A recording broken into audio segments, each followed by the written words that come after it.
Hey everybody, this is Musa Jackson. Welcome to Ambassador Digital Magazine. Wow, here we are. And a lot has gone on in the week. Just want to say once again, give a shout out to our healthcare workers. They're right outside my window in terms of just giving them applause for all the work that they've done over these several weeks. So I just want to give them a shout out again. Okay. So wherever you are, just, send them praise, pray for them, keep them safe and healthy. And we thank them for all that they've done so far. There's a lot going on, matter of fact,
hello. Wow, sorry about this. I'm seeing we're having the trouble with the audio here. Okay, we had trouble with the audio and the visual. This is what happens. There's something going on. There's an outage. But I just want to say thank you guys for joining in. We got back on. We have a show tonight. Wanted to launch our cover. So we also wanted to bring on our Antonio, but there seems to be something happening in the area with, hold on, is he here? Let me see if we can add him. I see him, he's trying to get on. There's something going on in our area with the audio and visual. So just bear with us. That's something we cannot control, obviously. So Antonio, if you are here, I'd like you to join. Antonio is the talent coordinator for the virtual Puerto Rican Day Parade. As you know, we're still in Pride Month, but we're also, this coming weekend is the virtual Pride Parade, and that's Antonio Traverso. He was having his own things going on, but Antonio, why don't we just get right into it? And can you hear me? Antonio? Can you hear me? Antonio, you're on.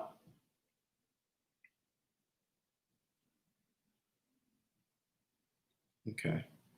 So I'm going to go ahead and say Antonio is the talent coordinator for the virtual day parade, Puerto Rican Day Parade, which happens. He's having audio problems as well. And he wanted to come on and really just talk about that. We really want to keep that. Can you hear me now? Okay, great. Antonio, talk a bit about it. Antonio. Okay. All right. It's up. Okay. All right. So It's okay. So listen, we can't. Okay, so I'm gonna tell you a bit about it. It's happening this Saturday on June 13th, and it's the very first virtual Puerto Rican Day Parade. They're trying to keep it going. Obviously, it's been going on for for about 50 years in terms of Puerto Rican Day Parade. Antonio has done most of their events for them and has gotten a really great roster of talent that's going to be happening that Saturday. And so, Antonio, can you hear me? Yes, I hear you perfectly. Can you hear me?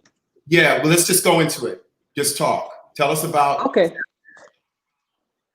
All right, so what's happening is this is the first, obviously, this is the first year that the parade over 50 years has not been happening at all, the Puerto Rican Day Parade, the National Parade. Okay, and I've been involved with them for the last 9 years. Can you guys hear me fine? You can hear you. Keep going. We can hear you. Yes. Okay, so then I was approached to be the talent coordinator for the very first in history virtual Puerto Rican Day Parade. So because of my association with the 116th Street Festival, me being involved with the regular National Parade, being in Hispanic Chamber of Commerce, I have a lot of influentials and I have a lot of people and relationships. So just to quote a few people that's going to be involved, is going to be Tito Puentes Jr. This is his dad's 20th anniversary of passing. So we're having a tribute to him at the parade, which is a spectacular thing, you know. He's a staple in the community. In addition, we have artists like La India, who's well-rounded and renowned artists. We have some artists like K7 from TKA, Sal from Fever Records. We have some actors like Victor Cruz.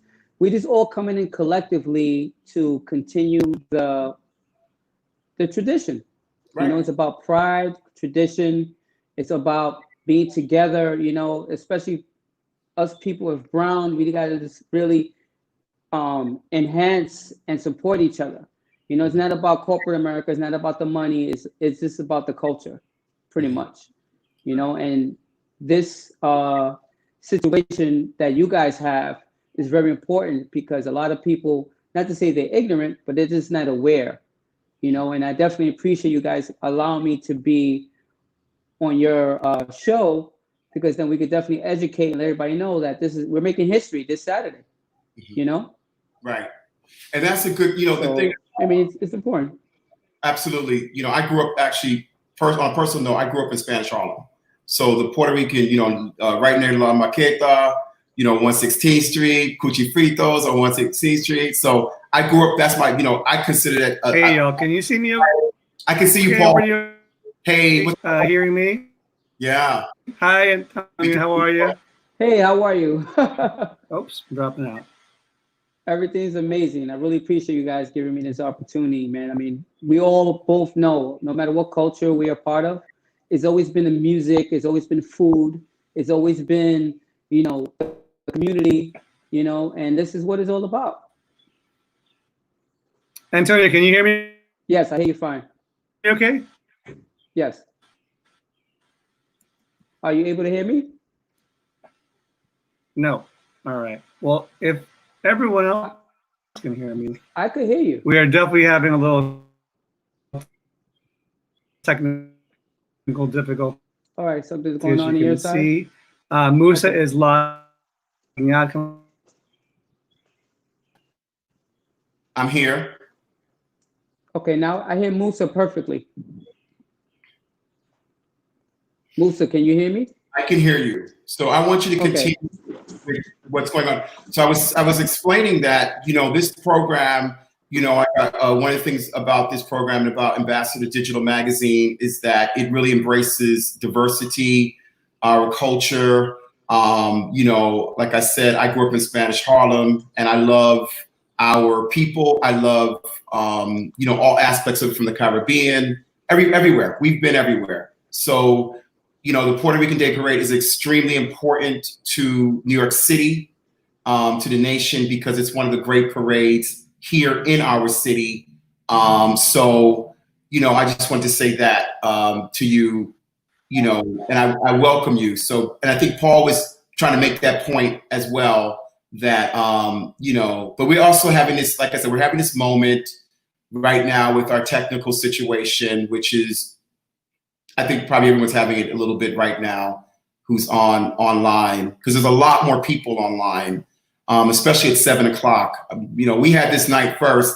I guess it kind of got more people wanting to be a part of the 7 p.m. Thursday nights.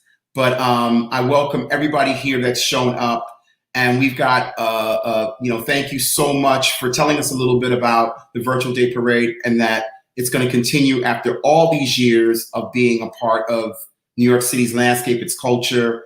And I thank you, Antonio, who is at, so you find him at the, his website is, here we go. There he is, Virtual Puerto Rican Day Parade, Talent Coordinator, Antonio Traverso. Find him at Liquidtone, right? And they can find out a lot of information about the parade through that. Correct. Through you, okay? Yeah. So I think, you know, we got a lot out there. I wanted them to just like meet you.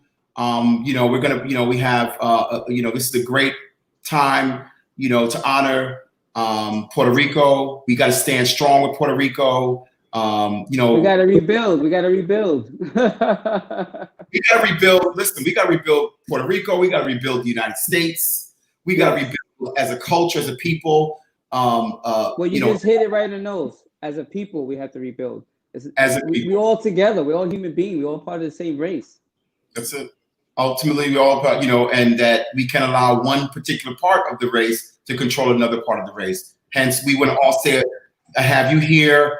We have Puerto Rico here. We have myself here. We want to give, you know, just acknowledge George Floyd, who was laid to rest, a beautiful send-off, and that hopefully it'll be police reform, and you know, mostly police reform, and that we can get that happen. There'll be justice for Black men, Black people, as well as Black and brown people across the United States. But I wanted to thank you, Liquidone, for coming through. I wish you much success with the virtual Puerto Rican Day Parade on Saturday, June. Thank you so much. I really appreciate it. Coming through. Okay? Yes. Thank you you so much, sir. And I really appreciate the opportunity utilizing your platform. And I wish you guys the very best, and I will continue to support you guys. Thank you so much. Thank you. Okay.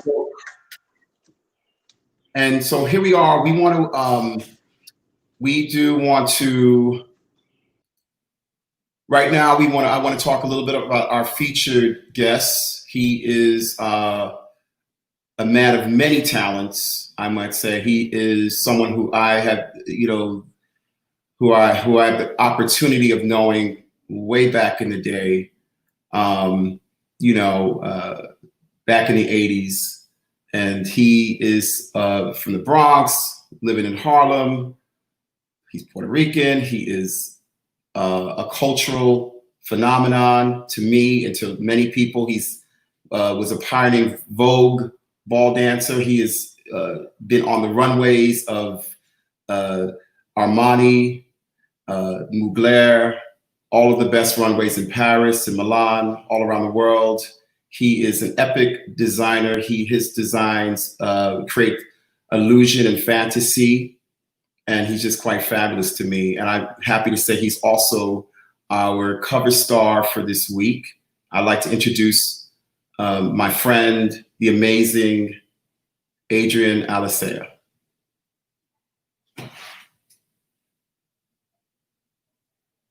ADRIAN, we know we're having those problems, but we're going to make it work. Here we are. Hey.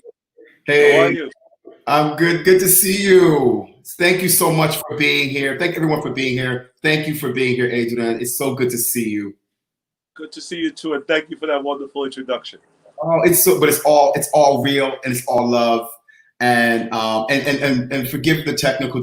That's, you know, I wish I owned AT&T. I wish I owned. But anyway, I'm glad to see you. You look wonderful. And yeah, and I'm just gonna get right into it and talk to you a little bit. We're gonna talk. And so, you know, I was saying that you know, you were raised in the Bronx, right? I was born in Sabana. So born. I mean, born. I'm sorry. Go ahead. When I came when I was 3 years old with my one big family of like, I have 9 sisters and now I have 2 brothers. I just lost a brother due to COVID. If I really say, I would shout him out. He passed April 13th. He's my 8th right now. So to everyone that lost someone during COVID, I just want to say blessings and rest in peace. And this is a very tough time between COVID and the protesting and with George Floyd. And I just want to say, my condolences to everyone we've been losing a lot and we need to regain. We do. And I want to just say, we send our condolences to your family, and I think they're all right now. I've personally lost as well, and friends, and I just want to say I feel like they're with us. Yeah. I feel like they're protecting us. I feel like they're with us, and I like to at least think positive about that their lives mattered, and their presence is still felt. So. And with that said, like I said, thank you for being here. We welcome you to our Ambassador Digital Magazine. And I want to talk a little bit about what it was like being young Adrian Alicea amongst a group of 9 women or more, because you're your mom, right? And your dad. There you go, right? Yeah. The queen. What was that like? Let's talk about maybe what it was like to see the young Adrian. What was that like? It's so crazy because my sisters are also my guardians, because I remember as a kid watching them and they're just full of fashion and life. So I know I must have gotten it from them, because I remember in the 70s how they used to just dress up and just look so beautiful in that era of Farrah Fawcett and how beautiful. And this is what that one picture there was. I was 5 years old. I graduated from kindergarten. It just takes me back. We lived on Montgomery Avenue in the Bronx, and my sister, brother, and father were just very, very strong, very powerful people. It was so loving. I grew up in a loving home. I could see that with your mother and your father and all those children together, the women. And I know what it's like to have beautiful. Oh, there they are. We have Isabella coming on. Linda, I saw her. We're going to talk about Eileen later, honey. Okay. Okay, I love me some Eileen, okay? Well, I love all your sisters. I've only met a few, okay? But, and your family. But I remember one thing I love about you and is how connected and tight and cultural you are to your culture. You know what I mean? I always found that, because I'm the same way. I'm Harlem. Hello. and how you were with your culture. So I love that. And having women, older sisters, I have 2 older sisters, so I know the influence of that. Yeah. You know what I mean? And so I just want to ask you, how did that? Oh, here's mom and dad. Here's your parents, beautiful parents. That's it takes me back. You're taking me back. 1971 or something. Wow. My mother Carmen, and my father Nemesio, and my mother was born 1928. My father was born 1907. And amazing. The best parents that you can ever just have. And I'm just very blessed and fortunate. And I know they never seen me design. When they passed, I was basically modeling and still dancing. But the part, but I know they're with me, and it's an emotional right now, beautiful thing to just see that. Thank you for sharing that photo. Of course, because I know you, and I know how they influence you. You know what I mean? And that's a part of who you are. It comes out in your work, especially your culture. It leads its way into, even though you're grand and you are romantic and excessive with your designs, but there's that level of we can all smell it. We can all feel it. We can all feel that the spice, the salsa, all of that coming through, baby. Yeah, 100. Being Puerto Rican and coming, I guess, from the Afro and Indian and European, it's all combined, because I remember as a kid, there was a lot of timbales and jungle kind of music in my house with the salsa. That all comes from like the lush of Puerto Rico and just the love. So this is why it's important for all of us right now to just try to just remain and be loved and spread the love, because no matter what happens, we are all connected somehow. And I have so many ways I can go with this conversation, but I wanted you to do whatever you like. No, and you're nailing it. You actually took me in another conversation where, like, we're in a month of love. To me, Yeah. I always felt like Pride. When I think about Pride, I always think of love. Yeah. I mean, I'm always about, like, I knew for me when I came out to my mom when I was 18, I believe, 18 or 19. I mean, they probably all knew beforehand, but anyway. But what I'm saying is that, I feel like this month, even though we are in the toughest of times, Adrian, we are. This is we can't even, nobody could have predicted where we are right now, right? But we do, but what is good about this particular moment between me, you, our history, which we'll get into, right? In this moment is that you and I are connected with love. We're connected with creativity. We're connected with who we are. I knew who you were when I met you. And we're going to get right into that right now. I knew exactly who I was when you met. We met, Adrian and myself met. I was a model back in the day. I started modeling before Adrian. I was already a top model. And I was doing a show which galvanized all the top models of the day. Naomi Campbell was in it. Cynthia Bailey's first show. And I did it at the Palladium. And I did my Tide room. It was fierce.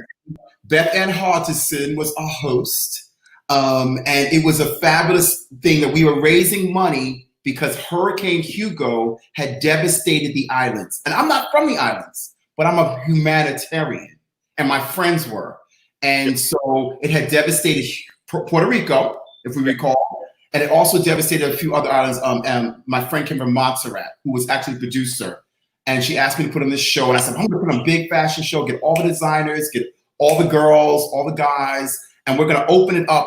And we're going to have my friend Willie open it up. And this was actually this particular photo here, Paul, was when he went to Paris and did the which we'll get into, Mugler show. Yes. There was another one that you did. We'll show we can get the flyer from the Palladium. Was at the Palladium. It was just a fabulous show, and you guys opened, you killed it, and that's where we actually met. It was you, Willie, and Eileen, and y'all with the hair. If you guys, it's one of those moments where you almost have to say you had to be there. Here, Joe Major, who's a photographer, and there they are on the runway, 1989, at iconic Palladium. Yeah, my Todd room. It's those days, as we all know, are only lives in lore, in memory. That picture just takes me back when, even what we're wearing. My sister's wearing Catherine Hammond. I'm wearing, I think, Comme des Garçons pants with a Yoshi shirt. I will never forget that. And I thank you for that show because we got to express the voguing. And going into voguing, I got to say that I'm very proud to say that me and Willie were the first ones to take voguing overseas with Thierry. Thierry Mugler was the one that broke the chain and said he took it to Europe. And a lot of people don't know that. And after Thierry Mugler, then we got introduced, Willie introduced me to Malcolm McLaren. That's how we did Deep in Vogue. And that's a jump 30 years ahead, but 31, we were just at the Metropolitan Museum this last at the camp exhibition. Oh, fabulous! It was a 9-minute video. They showed it for the last 3 months, and I didn't even know about it till I went to visit the exhibition, and just to see myself on the screen at the Metropolitan Museum. No, I can't ask for anything else because Vogue has now gone international, and it's really open. Even with Ryan Murphy doing Pose, right now they have a show with Legendary. A lot of people, what they're saying is where it originally came from. A lot of people are skipping that, and who was the trendsetters? Right. No, a lot of people don't recognize me because when I was a young man, I had the curly hair. Honey. Show it the picture again. Let's get it. If we can get. Again, I want to say to my audience, we love you, and you know what we can do. You know what actually this can happen here. But, like I said, there's a lot of technical difficulties happening right now. But what I love about this moment also, which we got to acknowledge, was that, what Adrian brought up was a really good point. A lot of the legends and icons of that scene. Here we go. Oh wow. This is everything, y'all. Everything Beautiful. Everything it can be. Everything it can be. We have Willie Ninja, the late great Willie Ninja, who we adored. I don't know. Sometimes I could even tear up thinking about him. Sometimes just the love he showed me, and then this is how I know. This is how I met you, and they're your beautiful sister. Yeah. And that when he saw me and my sister, he just adopted us, and he said, "I gotta have you." We were like his pillars wherever we went. You know, he would be in the middle. Me and my sister would be next to him, and we've traveled the world with Willie. I got to say, from Osaka to Germany. Even when we danced backup for Grace Jones in Osaka, and Tell them about it. so I got to thank Willie a lot. Rest in peace, because a lot of people don't know that he took me and my sister before he even took anyone to any place. He showed us the way, and he really protected us. Willie was a great person, and we are all street dancers. We didn't go to school, not even Willie. So to have the technique and the lines that we had were really amazing, because when we met professional dancers, they thought we had formal training. But we were like, no, we're just kids from the Bronx who just pretend we knew what we were doing. But you always had, there's something that you can't get in school. Right. Let's be clear. You had that thing that Right. you cannot get in school. Okay, it's the it factor. And I remember that when I saw you guys, you were stunning. You're still stunning, but you were just like everything. And it was a lot. And the only people that could really appreciate that at the moment was, in our time, was what we call the subcultures. We were in Soho. We were on the fringe, but we were the ones that were creating everything that you see today. Everything that today laid the foundation. It's where Madonna came and did her thing that they love to do. And and it's like, and that's what I'm saying, it's like people, like yourself, and Willie saw the talent that was apparent. And then we go to Paris, and then there's the great couturier, Thierry Mugler, who is just another level of genius, and introduced the world, the high fashion world, to Vogue. Yeah, and I got to say that I remember that day like yesterday, because I got to Paris, and I remember being in the tunnel dancing. But when you get to Paris, and I met Miss Iman, and Naomi was 18, and everything was so free, and all the girls backstage just naked, smoking cigarettes a la French style. It was just really, really liberating for me, because Willie would have to tell me, that's this person. And I'm like, who are they? And everybody was just telling me how beautiful I was. And, oh my God, who are you? Where are you from? They thought I was Egyptian, or they thought I was this or that. I said, I'm Puerto Rican from the Bronx. And it's just like, but the opportunity, I got to thank Terry, because we did 5 shows with him in Paris. And then we also did Germany. We did the Love Ball.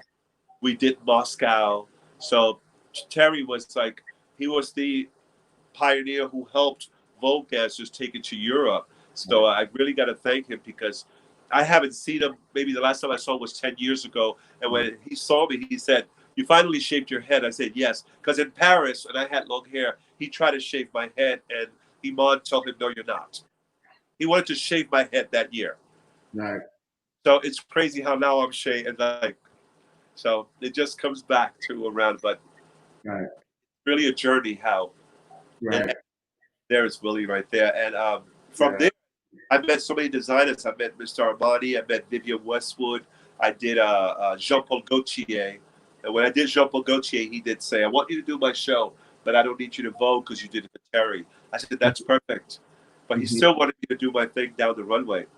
So it was a beautiful, beautiful experience going into from a dancer to modeling, and now jumping into as a fashion designer.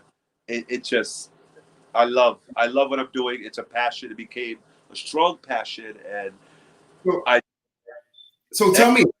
Go ahead. No. I could listen to you all day, but I want to say to you this, that, you make a great point about all these amazing people that really influenced you. Yeah. When we have those incredible experiences of, being on runways in Paris, we were talking about, you're a kid from the Bronx, I'm a kid from Harlem. I always say I'm a kid from Harlem. regardless of, I open up John Paul Gaultier's show as well. So I know what that's like. It's an outer body experience. It really is. Okay, you don't understand that unless you've been on that, because it's an epic. Yeah. It's the height of fashion, of all culture, of all, your Paris, the whole nine, and you're this kid from another culture, right? And you're given a spotlight. They throw you the spotlight, and you've got to do what you do. And so, did you take some of that with you in order to create what you do now, which is fashion? Because let's talk about that. There's the fashion, because how did you get from one artistic situation, which makes a lot of sense, to fashion? Because that's a different beast when you go behind the camera and you start designing. Let's talk about that a little bit. Well, when I was modeling, and at the year 1995, I remember that I was doing great jobs and I was still modeling and traveling. And in 95, 96, I had a very amazing mentor by the name of James Bell. And he said, "What are you going to do? Because you just can't model." So I said, what can I do? So he said, "You like construction?" I said, "Well." So I tried construction. He taught me how to build things, but then I didn't like it. Then he said, I got pissed off. He said, "Do something else." I said, "What do I do?" He said, "You want to make clothes?" And I said, "Yeah, I think I could make something," because I was always dancing. So he said, "Make something." So I made my first cat suit, and I covered myself like Spider-Man. And he's like, "Who's going to wear that?" And I was like, "Well, I'm going to wear it because I'm a dancer." He said, "No, you need to make wearable clothes." And of course, it came out not the best, but that was the first thing I've ever made. I will never forget. And I remember messing up so many times the machine. He was, "You got to do it again and do it again." And I kept pushing. And then I met Nico in 1999, and I started doing some club shows with Nico, called Nico and Adrian. It was doing very well. We got the cover of Italian Vogue in 2003, thanks to JJ. JJ is a great stylist who worked with Roberto Tisci at Givenchy. He got me the cover of Italian Vogue with Linda. That was a spike helmet. But we have that, Paul, the spike helmet. Okay, we'll show it. Keep going. And it just from there just kept skyrocketing as people would just approach me and say, "I've had work with David LaChapelle, Stephen Klein, work with George Holt." I mean, so many great people have photographed my designs. Douglas Dubler, I mean, he started Paulina. So I have so many beautiful and amazing, talented photographers and stylists like Patty Wilson. They're just Patricia Fields. I mean, so many people that they have worked with me and said, "Wow, this is great what you're doing," and I had no idea. So at 2010, so it's been 10 years, and I just stay true to myself. And I remember not listening to people that were on my left side or the right side. I just stayed focused. I followed my heart, and I'm going to make whatever I can. There were people, including family, saying, "What is that? You're crazy." Well, I just said, am I crazy, or am I creative that people might see it as a crazy thing? Because we're so used to as you wearing the normal. So, as a kid in the 80s in Europe, it was all avant-garde. It was all high fashion. So I took it from there. I grabbed a little bit of Westwood, a little bit of Saint Laurent, of course, a little bit of Mugler, love Jean Paul, even some of Jean-Charles and Castelbel-Jacques, a major designer I met in Paris. So there were some designers that I noticed when I do things, and some of my friends that know fashion very well, they'll come in here and say, "That's so Givenchy 1985. I was like, "Is it?" So it's a compliment that they would even compare it. I've even been called the McQueen of New York. I'm like, okay, this is great. They're comparing me to these amazing masters. And I didn't go to school for this. I was self-taught how to cut and drape and pin and create my pieces. And that's what I tell a lot of young designers. Like, you could be a designer, but anybody could put, let's say, vinyl on a t-shirt. But for you to create a piece and create a couture gown or a couture suit or anything, that makes you more on the creative side. Because you can have a business person or you can have a creative person. Then you can have both. And that's what is the difference. Some people, there's a lot of designers out there. I'm not throwing them under the bus, but they say they're designers and they don't know what it is. Because look at Halston, look at Jean Paul Gaultier. Jean Paul Gaultier didn't go to school for fashion. He told me he didn't know. He just did it. I remember conversing with him at the Brooklyn Museum, and I saw him. I was afraid he wasn't going to say hello to me, and he called me. He said, "Come here." And I said, "Oh my God, you can talk to me?" He said, "I know you out there. I don't know these people. I know you." And I was like, God, there was like over 400 people. Right. And the good news that he said, "I heard what you were doing." He said, "Keep going, because it just takes one person to believe in you, where the brand could go global." Right. So that's why I'm just very happy that I stuck to my guns, Musa. And I want to thank you for giving me the opportunity to be on the cover of your magazine. Congratulations, because you know. No. I'm. It's so interesting that you said it. I mean, when you're talking about how people, I don't think a lot of people understand that. Things like you're propelled by your desire, by your passion, and what you know, and that people, when you mention Jean Paul, and as well as yourself being self-taught, that blows people's minds. Just that you understand that. But what it also says is just go for it. True. If you believe in yourself and you have the desire, that the more person that has to understand is you. That's what I get from you. Yeah, I want to thank my sister, especially Eileen. Eileen. Son? Is she? I saw Eileen. She said hi.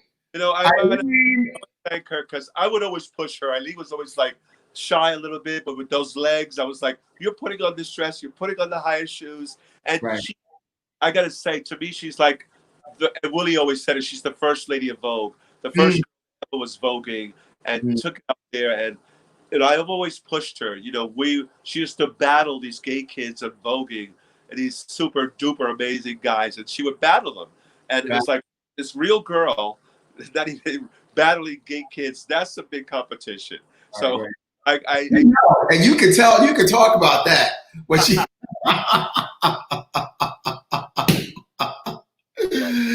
she just said hi. She said, "I'm here. Eileen's here." She said, "LOL." I'm just so happy that till this day, I throw her in fashion. I'm like, "Put this on, go through this," because sometimes you know how it is. You can get lazy where it's like, "I don't need to do it." Yes, keep doing it. Keep modeling. Right. You have to keep doing it. Why not? We're here. That's why I'm thrilled that till this day I get offers to be on a cover, to be photographed, to just many things I get offered, and I'm like, okay, I'll do it. Let's go, because if this is what God gave me, it's a talent, and I know talent cannot be taught. It's a gift. It can't, and that's the thing. It can't be taught. Right. Talent can't be taught. I mean, people can learn technical things on how to what do we call it, tailor or even dress make. You just give them the sketch, and they can actually make it come to life. But the creation of it really comes from someplace beyond this. It's a God-given gift that you absolutely have. And and the thing I love about you is that you're not for the faint of heart. Okay, you are for people that really when you put on a piece of yours, and especially whether you be a woman or you're a man, you are really taking it to another level. And that is someone who is secure in how they are viewed in the world, what they want to express, and the statement that they choose to make when they step out those doors or step onto the runway or step into any event. They're there to say, "I'm here," and and I don't know about you, but I'm here. Events. I've been so fortunate to dress people like Zoe Saldana, Daddy Yankee, Paris Hilton. I've dressed Marilyn Manson, Nick Cannon, and this came out of just by me posting my work through Facebook and social media, Instagram, and how a stylist or they would see it and say, "Hey, who are you? I want to be able to wear it." So that's when I see people wearing my designs, I'm like, wow, this is great, because you don't see it. And even when I do my shows and I have 50, 60 models, I literally sit back and say, I'm like, must be crazy that I actually did this, and I have these amazing models of every color in my show. And I got to say, I thank my models for believing in me, and my team, my stylist, my hair and makeup, because when I tell them push it, they push, and they're not afraid. And I got to tell another advice for the model. I always tell the models, do your homework, because they never heard of, let's say, Verushka. Mm-hmm. You know, they don't know those old school girls, like even Twiggy, or like the girls that came before, the ones that are now, who started. Everything didn't start with Naomi Campbell. I always say that. You know, I love her. We love her. No. I mean, she's fierce. She's the, you know, she has whatever title, whatever crown is Naomi's. Okay, but here we go. This was backstage at my show, right? You know what? That with me and Naomi, when we were working backstage, and that hat is by my very best friend Cookie. It's like my brother. His name is Parrish. So Parrish, you actually put him in the show with his hats. Yes. Yes. This is you guys. So this is what was happening. You know, like I said, you had to be back in the 80s, back at that time, that iconic moment. And there you are. And I said all this, like, and then there was the young Naomi, and it was just electric. Veronica Webb was in the show, Karen Alexander, Kirsty Bowser, Alvin Clayton Fernandez. You know, we had a baby. Remember her? Who was the baby? I'll let you say it. Her name is Raven Simone. Raven Simone. She was 4 years old, and I wanted the star child model of the day. And Ford Models sent me over their top little star earner, and she walked in to me at the Palladium, and she walked up, she put her hand out, and she said, "Hi, my name is Raven Simone. I'm going to be on the Cosby Show." I said, "You're going to be on every show, honey." I need your confidence. It's actually a Polaroid also. This photo here worth a lot because I don't know who took it, but I remember they gave me the Polaroid right after, and we took some pictures, and you actually had Parrish hats in the show because you had different designers. And yes, a ton of designers. The hat was so big, and she just said, "I want a photo with you," and she just got it and hugged me. And yeah. Wilfredo Rosado, who I was working with back in the day when we were working at Parachute, he went on to work for Giorgio Armani. He was Giorgio Armani's assistant. He handled, and I remember I went up to Armani. It was me. I think it was me, Cynthia Bailey, and maybe even Naomi. And I said to, you know, he saw me first because he'd known me. We've known each other since we were both 18 years old. That's how far we go back. With Keith Haring and David LaChapelle and Andy Warhol and Basquiat, we were all together. And it was with Wilfredo. And he said to me, "I'm going to give you the entire collection." And he did. And we had me and everybody. And Calvin Klein did the same thing for us. And everybody was in that show. It's an iconic show that was never seen. I hope we can find a flyer of it if we have it back there. Like I said, we're having a bit of the difficulty, but we're making it work. But I just love talking to you because we here we go. That's your cover. Oh my God. Yeah, that was the Evangelista cover that you did. I am very that because that Italian Vogue cover, I did the helmet. Stephen Meisel. Stephen Meisel, Lina Evangelista. And it's styled by Jason Farrar, and me and Nico. That's what Nico and I were designing. That is an iconic. I have about 3 magazines still in plastic, and the helmet here. I could have used one of those helmets, child, at the damn protest. Okay? Exactly. Let them have it that way. But I love this. This is one of my favorite, honestly, this is one of my favorite covers of Linda, believe it or not. I love it. I love other covers. Stephen Meisel's the king, but there's so much power in this photograph, and especially for now. Exactly. Oh my God, everything for now. It's almost a reissue, honey, for that. Yeah. We post that now because it's perfect. Yeah, every woman needs Luchaks right now. Everybody needs it. Every black person. Kapow! Right? Come for me. Boom. Yeah. But once again, what I love about you is the daringness. Is that you dare to move the needle and you dare to show what's possible. And that, like I said, this isn't for everybody, and you're not for everybody. We were where we come from, we weren't for everybody. Remember, you danced for Grace Jones. You danced, for Malcolm McLaren. You danced for, you were with Vivienne Westwood and Gaultier, not for everybody. And so, even the camp exhibit, what you mentioned was, you know, it's beyond honor. I gotta say that when you said Westwood, that show was in Vienna, 1993. I went to Vienna and I did the show at the Schwarzenberg Palace for Vivienne Westwood.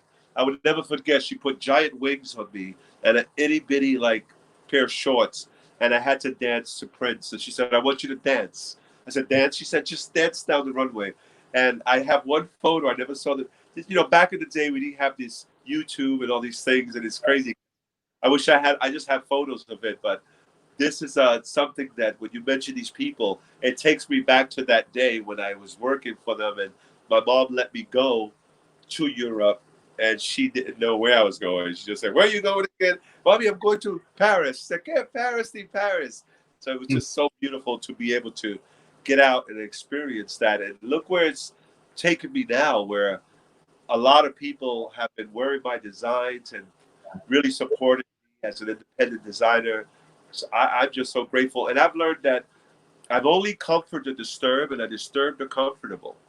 Right. That's what. Well, there you go. We're in that moment.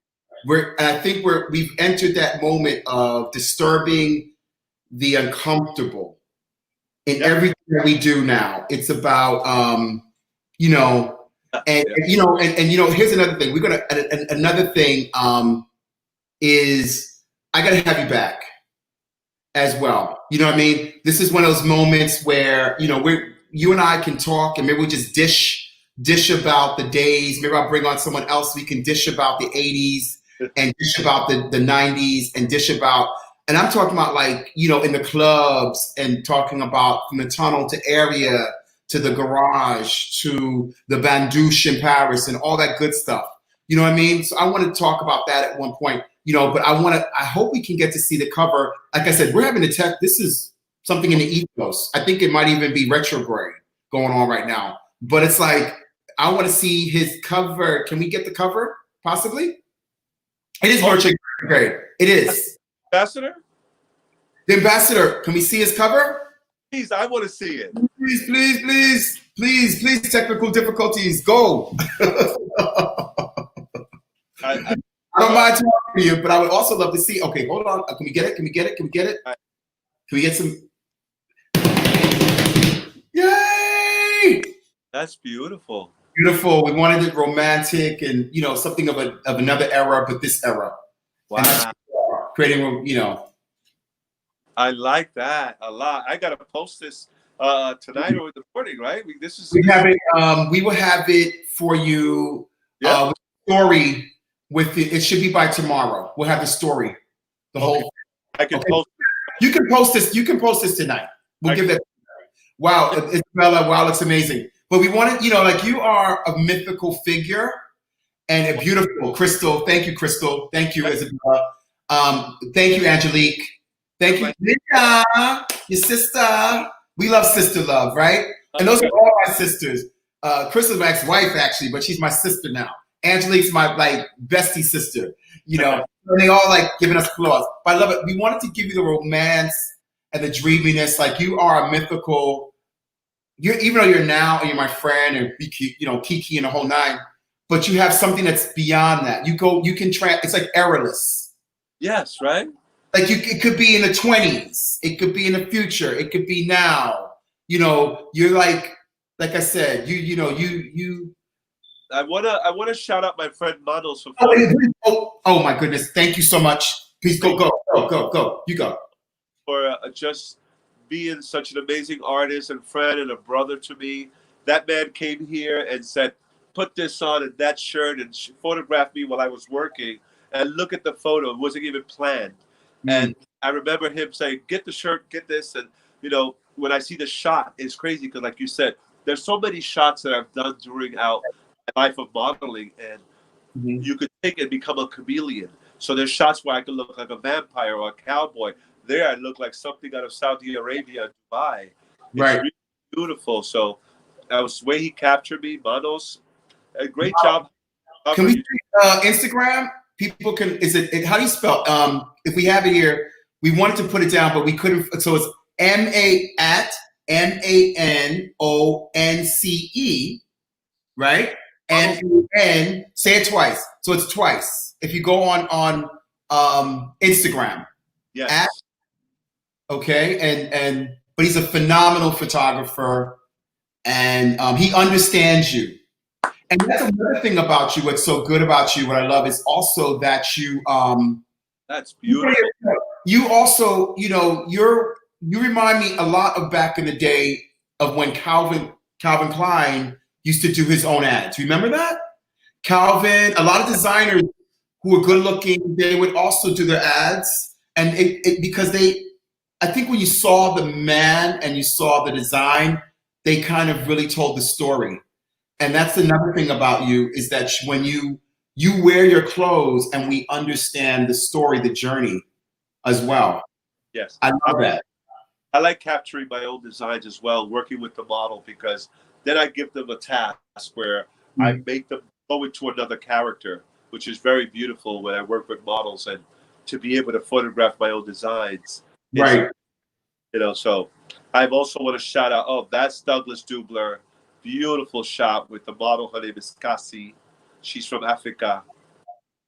I mean, that right there, if you throw that on, like even if you do something very simple, if you had something very simple underneath, right? You have that neck love. Oh, here, he's online. Thank you so much. Manos, thank you so much. I love this, Manusi. Well, this is, I've always, this was actually this neck piece. It's actually. What is that? Yeah. It could be two different type of feathers. Say it's peacock dipped in acid, or it's burnt ostrich. Ooh. Yeah. So statement. You wear that and you are at the gala and you have just said, I'm okay. I don't know who's here, but I'm here.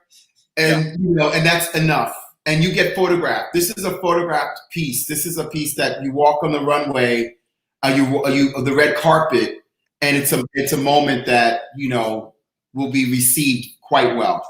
That was shot by Douglas Dubler for LVMH back in 2002, I believe. Love it.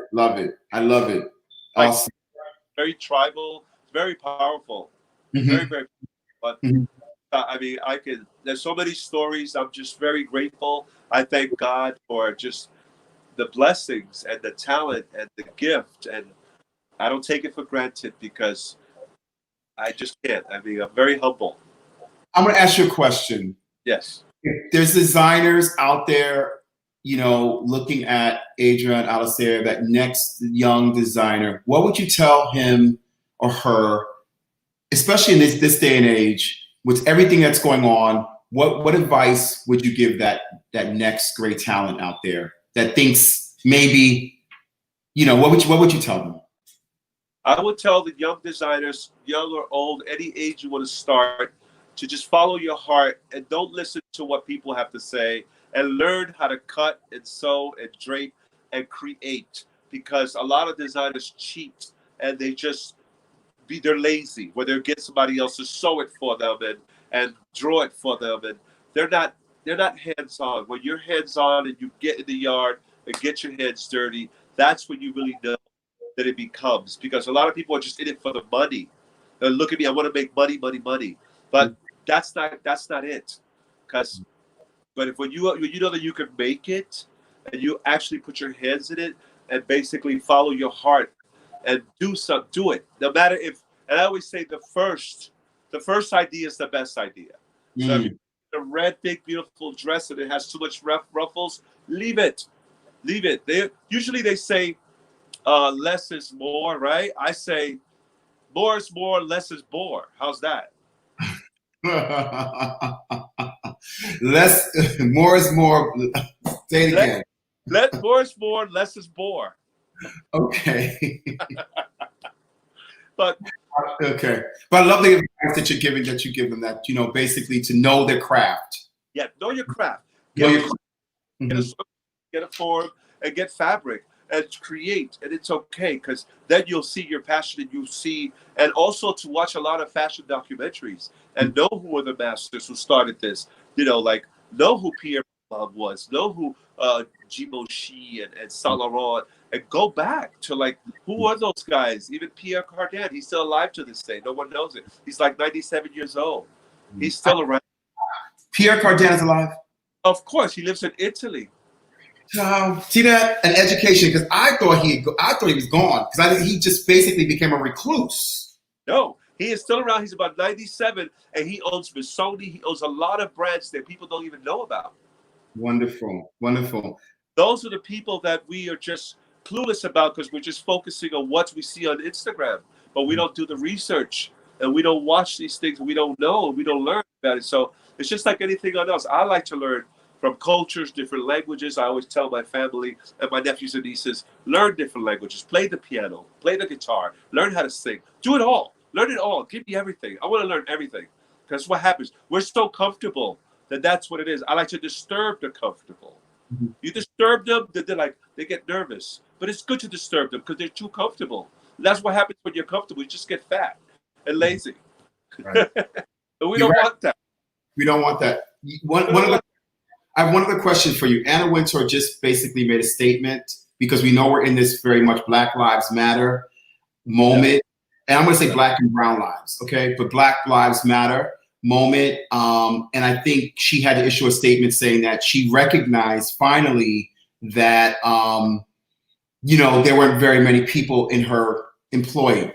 She didn't employ very many Blacks, which of course is like right there is a statement on itself. What would you say to the industry, because they're watching, and a lot of us are saying things? What might you say? Oh wow, that's wonderful. That's another one. I love that. To the industry, what would you say to them? What's your piece? Look at me. That's beautiful. That's the beautiful Isabella. I just shot her not even a week and a half ago, right here on the river, by the Hudson. That's one of my pieces, and I photographed that. So thank you for sharing that. That is really, really beautiful. But talking about Anna Wintour, a good friend of mine, Coco Mitchell. You know Coco, supermodel. Right. So she just sent me an application that Anna Wintour is looking for 10 Black designers, and I got the application. I was filling it out today.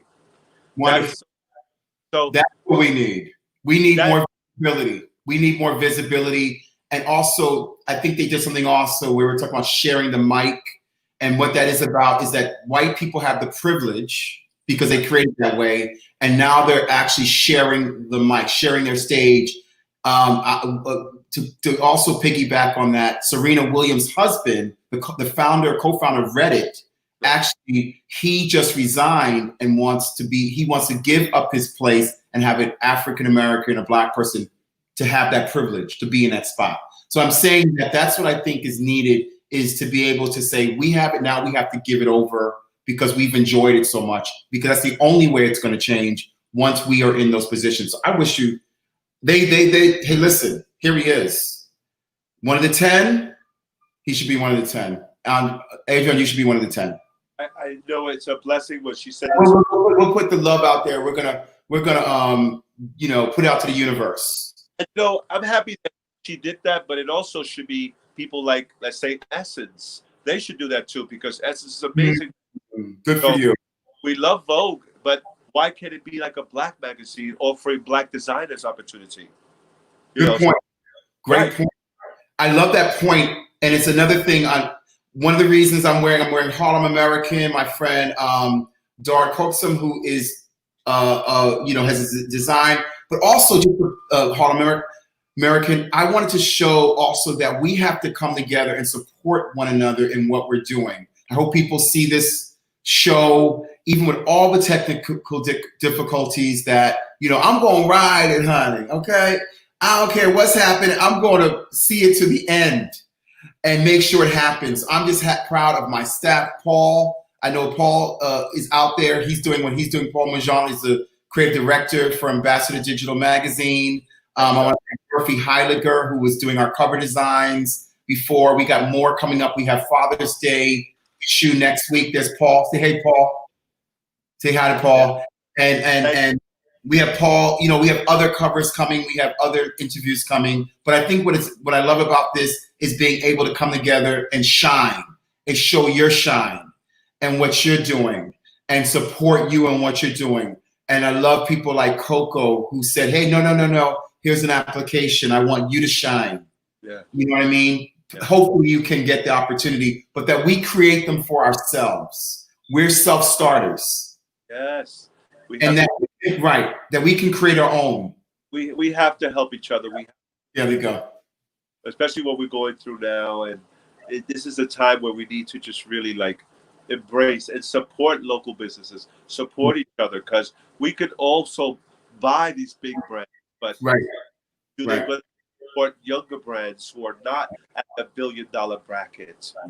So that's what's happening too, that we need to support younger brands, younger designers, let them come in and see what they have. And you know, I had young mentees who have inspired me, young kids from the Bronx who have inspired me. So I shout out to all those kids that have been coming here. And they have also, I like to listen not only to the old, to the young too, because they're the future. We want all of them to come in. I even if they don't think I'm paying attention, but I am, because it all circles around. When I see, let's say right now, a young man with a pair of skinny jeans, we did that in the 80s. We did that. And it just comes back full circle. But no, it's just spreading the love and the knowledge about art and fashion is important to our kids and to just people, because a lot of people don't even know who Basquiat is or Warhol or just these amazing artists. So Haring and the rest of Haring and Koenig and the rest of them. Well, I want to say to you, thank you so much for coming on the show. You are fantastic. I knew this was going to work. I knew it was going to go down like this. There's so many nuggets, so many beautiful things, so many great memories. Thank you. I want to say this to you. Thank you for gracing my stage.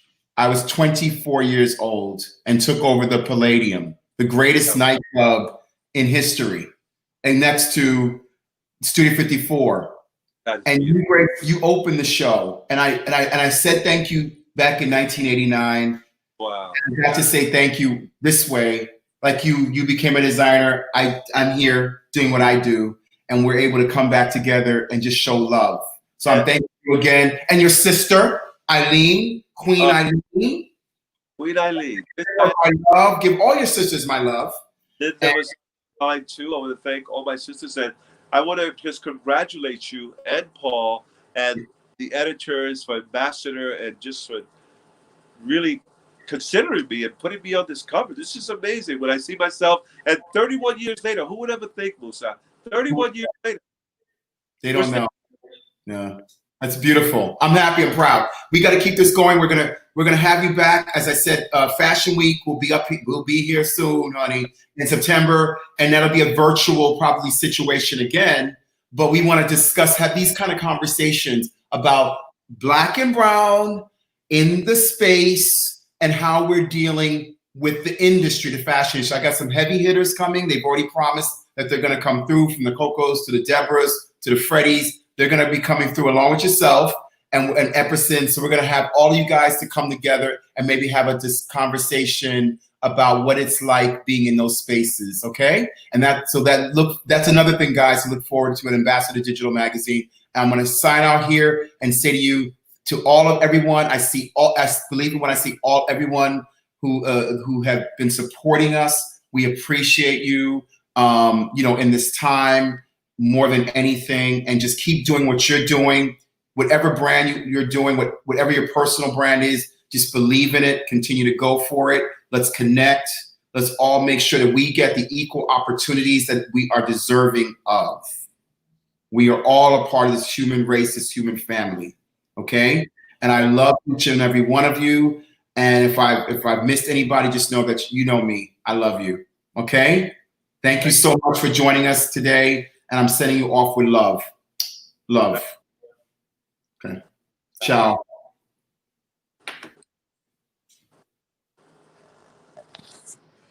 Believe.